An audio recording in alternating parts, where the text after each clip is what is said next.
امن کی تلاش۔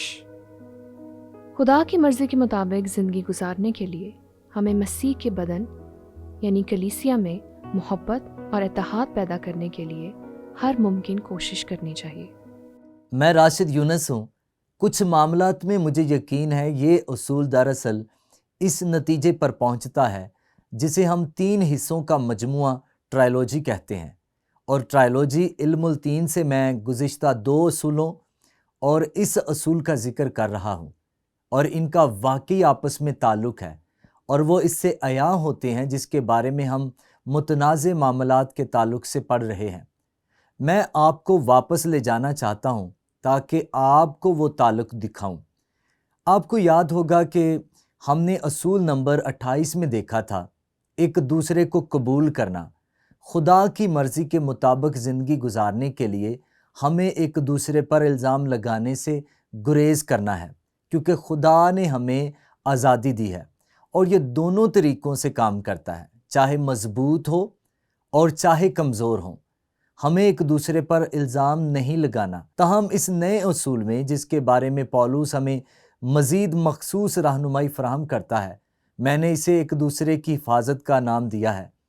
خدا کی مرضی کے مطابق زندگی گزارنے کے لیے ہمیں مسیح میں اپنی آزادی کو اس طریقے سے استعمال کرنے سے گریز کرنا چاہیے جس سے دوسرے مسیحی گناہ میں گر جائیں، اور ہم اس کا مطلب جانتے ہیں، یہ گناہ میں گر رہا ہے۔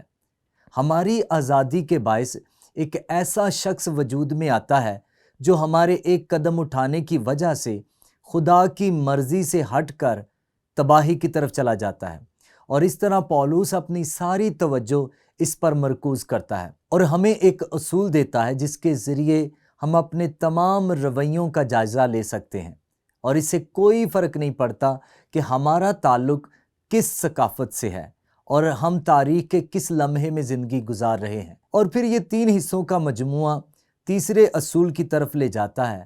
خدا کی مرضی کے مطابق زندگی گزارنے کے لیے ہمیں مسیح کے بدن کلیسیا میں محبت اور اتحاد پیدا کرنے کی ہر ممکن کوشش کرنی ہے۔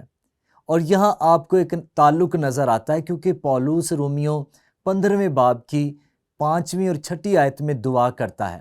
غور کریں کہ اس نے کیا دعا کی۔ اور خدا صبر اور تسلی کا چشمہ تم کو یہ توفیق دے کہ مسیح یسوع کے مطابق آپس میں یک دل رہو، تاکہ تم یک دل اور یک زباں ہو کر ہمارے خداوند یسوع مسیح کے خدا اور باپ کی تمجید کرو۔ دوسرے لفظوں میں وہ یہاں پر نتیجہ اخذ کر رہا ہے، جیسا کہ گزشتہ اصول کے مطابق ہمیں اس خیال کے ساتھ متنازع معاملات میں ہر ممکن کوشش کرنی چاہیے کہ ایک دوسرے کے ساتھ تکرار نہ کریں، بلکہ ایک دوسرے کے ساتھ ہم آہنگ ہوں، جو واقعی خدا ہم سے چاہتا ہے۔ اب جیسا کہ آپ نے دیکھا، میرے خیال میں یہاں ایک بہت بڑی تصویر ہے، جیسا کہ یہ تھا جو ہمیں مسیح یسوع کی تعلیم کی طرف لے جاتا ہے، اور آپ یہاں رومیوں میں ایک ایسا ربط دیکھیں گے جو میرے لیے بہت ہی دلکش ہے، اور جو میں یہاں کرنا چاہتا ہوں وہ یہ ہے کہ میں آپ کو دوبارہ بالا خانہ میں لے جانا چاہتا ہوں۔ میں تمہیں واپس اوپر والے کمرے میں لے جانا چاہتا ہوں، اور میں آپ کو یاد دلانا چاہتا ہوں کہ یسوع نے کیا کہا جب وہ ان رسولوں سے بات کر رہے تھے جو آپس میں بحث کر رہے تھے کہ ہم میں سے بڑا کون ہے، آسمان کی بادشاہی میں ہم میں سے کون سب سے بڑا ہوگا۔ آپ کو یاد ہے، اس نے خادمانہ رویے کا مظاہرہ کرتے ہوئے ان کے پاؤں دھوئے تھے، اور پھر اس نے کہا، تمہیں ایک نیا حکم دیتا ہوں، ایک دوسرے سے محبت رکھو کہ جیسے میں نے تم سے محبت رکھی تم بھی ایک دوسرے سے محبت رکھو۔ اور وہاں اس نے ابھی ان کے پاؤں دھوئے تھے جو واقعی اس حقیقت کی طرف اشارہ کر رہے تھے کہ وہ صلیب پر جان دینے جا رہا ہے۔ یہ صرف پاؤں دھونے کا تجربہ نہیں تھا، یہ اس بات کی ایک وضاحت تھی کہ یسوع مسیح واقعی ہمارے لیے کیا کرنے جا رہا تھا۔ اور 60 سال بعد یوحنا یہ جانا جب اس نے کہا، ہم نے محبت کو اسی سے جانا کہ اس نے ہمارے واسطے اپنی جان دے دی، اور ہم پر بھی بھائیوں کے واسطے جان دینا فرض ہے۔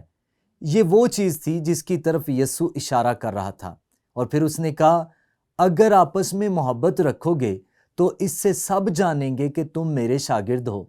اب آئیں باہمی تعلق کو دیکھیں کہ پولوس نے رومیوں میں ایک نئے حکم کے حوالے سے کیا لکھا ہے۔ ہم نے اس کو پہلے بھی دیکھا ہے، لیکن مجھے صرف باہمی تعلق اور رومیوں 13ویں باب میں جائزہ لینے دیں۔ پولوس نے کہا آپس کی محبت کے سوا کسی چیز میں کسی کے قرض دار نہ ہو۔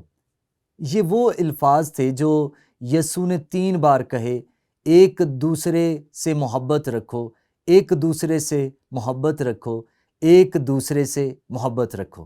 اور پھر اس نے کہا کیونکہ جو دوسرے سے محبت رکھتا ہے اس نے شریعت پر پورا عمل کیا۔ دیکھیں یسوع نے کہا میں تمہیں ایک نیا حکم دیتا ہوں جو کہ پرانے تمام حکموں سے سب سے بڑا ہے، یعنی 10 احکام سے۔ محبت اپنے پڑوسی سے بدی نہیں کرتی، اس واسطے محبت شریعت کی تعمیل ہے کہ ایک دوسرے سے محبت رکھو کہ جیسے میں نے تم سے محبت رکھی تم بھی ایک دوسرے سے محبت رکھو۔ یسوع کہہ رہا ہے پھر جب تم یہ کرو گے جو درست ہے تو حقیقت میں ایک دوسرے کی خدمت کرو گے، ایک دوسرے کا خیال رکھنا، ایک دوسرے کی حفاظت کرنا۔ لہٰذا آپ باہمی ربط دیکھتے ہیں، ایک دوسرے سے محبت رکھو۔ یسوع نے کہا، پالوس نے کہا ایک دوسرے سے محبت کرو، لیکن غور کریں یسوع کے پاؤں دھونے کے بعد وہ یروشلم کی گلیوں میں اتر گئے، وہ وادی قدرون کی طرف جا رہے ہیں۔ یسوع نے ایک دعا کی اور اس نے باپ سے کہا میں صرف ان ہی کے لیے یہ شاگرد درخواست نہیں کرتا بلکہ ان کے لیے بھی جو ان کے کلام کے وسیلے سے مجھ پر ایمان لائیں گے۔ ہم ایمان میں کیسے آئے؟ آخر کار رسولوں کے پیغام کے ذریعے سے۔ اور یوں یسوع نے ہم سب کے لیے دعا کی وہ سب ایک ہوں، یعنی جس طرح اے باپ تو مجھ میں ہے اور میں تجھ میں ہوں، وہ بھی ہم میں ہوں اور دنیا ایمان لائے کہ تو ہی نے مجھے بھیجا۔ اس نے اتحاد و اتفاق کی دعا کی۔ بہرحال اب پولوس نے کیا دعا کی؟ وہی بات کہنے کے بعد یسوع نے کہا کہ ہمیں ایک دوسرے سے محبت کرنا ہے۔ اس نے بنیادی طور پر وہی دعا کی جو یسوع نے کی تھی۔ اب میرے نزدیک یہ کوئی حادثہ نہیں ہے، یہ روح القدس کی طرف سے الہی باہمی ربط ہے، اور یہ ہے دعا۔ اور خدا صبر اور تسلی کا چشمہ تم کو یہ توفیق دے کہ مسیح یسوع کے مطابق آپس میں یک دل رہو۔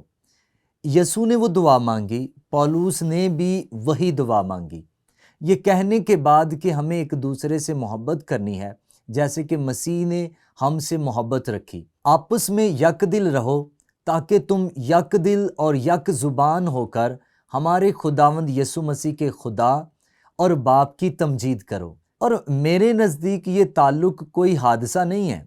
جب پولوس نے رومیوں کو خط لکھا تھا تو وہ وہی بات کہہ رہا تھا جیسے یسوع نے کہا تھا، بالکل اسی ترتیب میں، کیونکہ محبت اتحاد کی بنیاد ہے، اور بالکل وہی جو اس نے رومیوں سے کہا اپنے پڑوسی سے اپنے برابر محبت رکھ، یہی اتحاد کی بنیاد ہے۔ چنانچہ افسیوں میں اور اسی کوشش میں رہو کہ روح کی یگانگی صلح کے بند سے بندھی رہے، جو ہمیں خیال اور سوال کے رد عمل کی طرف لے جاتا ہے۔ پختہ مسیحی ناپختہ اور جسمانی مسیحیوں کو تفرقے میں ڈالے بغیر کیسے محبت اور اتحاد کی پیروی کر سکتے ہیں؟ دیکھیں یہ ایک مسئلہ ہے جس کے بارے میں وہ یہاں بات کر رہا تھا۔